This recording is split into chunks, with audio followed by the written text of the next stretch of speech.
holding the cat out to let the cat look at the outside world.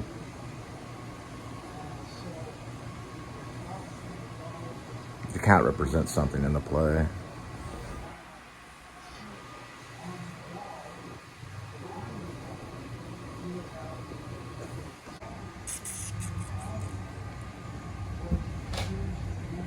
What's going on?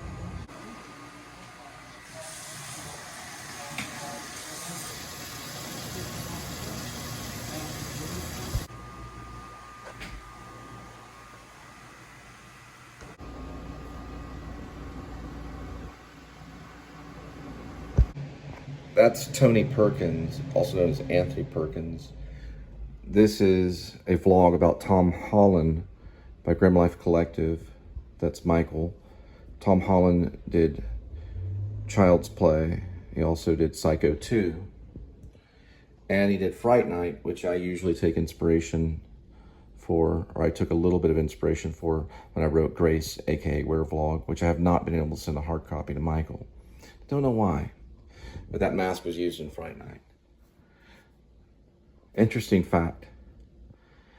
Anthony Perkins, who died of complications due to a very complicated and political disease among people of a certain nation, or people of a certain lifestyle. He was actually married to a lady named Barry Berenson or something like that, Berenson. That was his wife since 1973. She died on September 11th of 2001.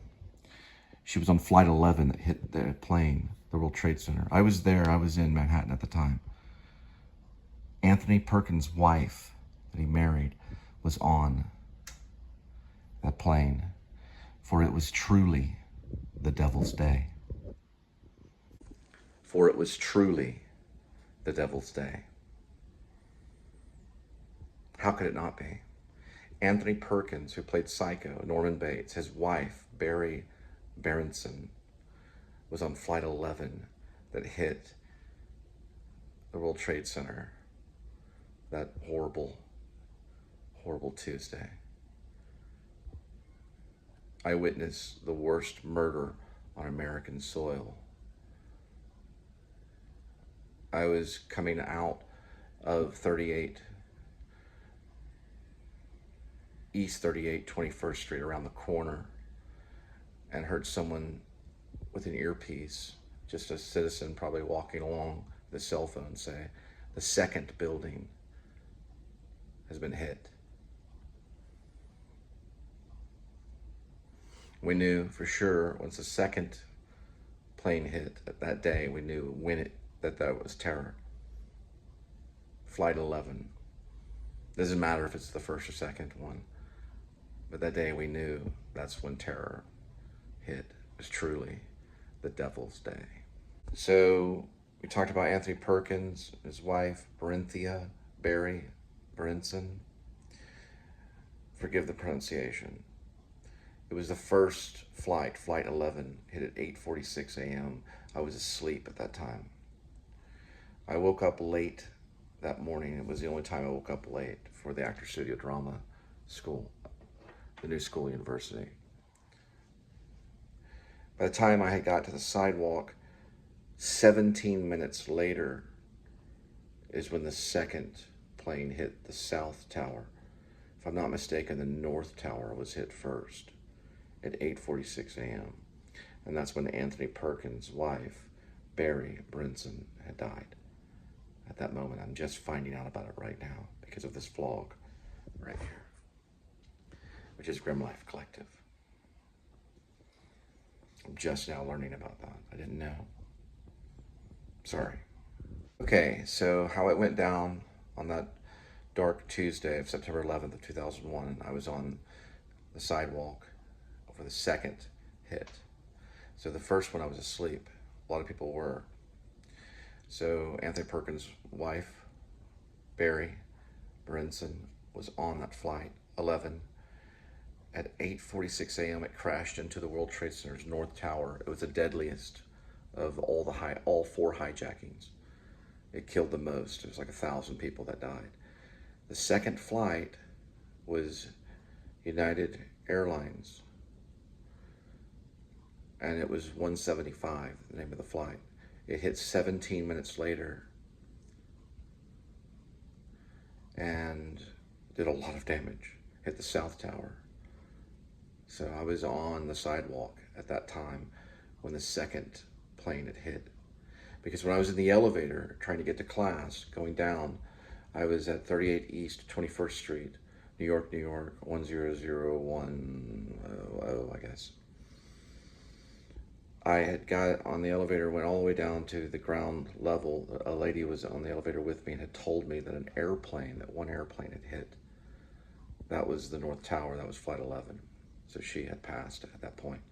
Once we got on the sidewalk and walked around the corner, 17 minutes later, I was passing a cafe right there on right there on the corner towards Broadway.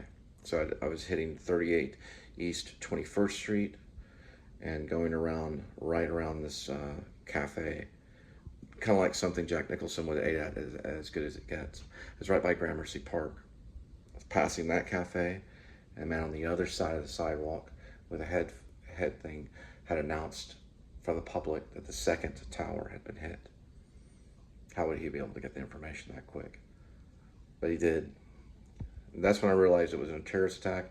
I bought as much water and peanut butter as I could get and went back to my dorm room and put it underneath my bed, just in case we would need water and peanut butter.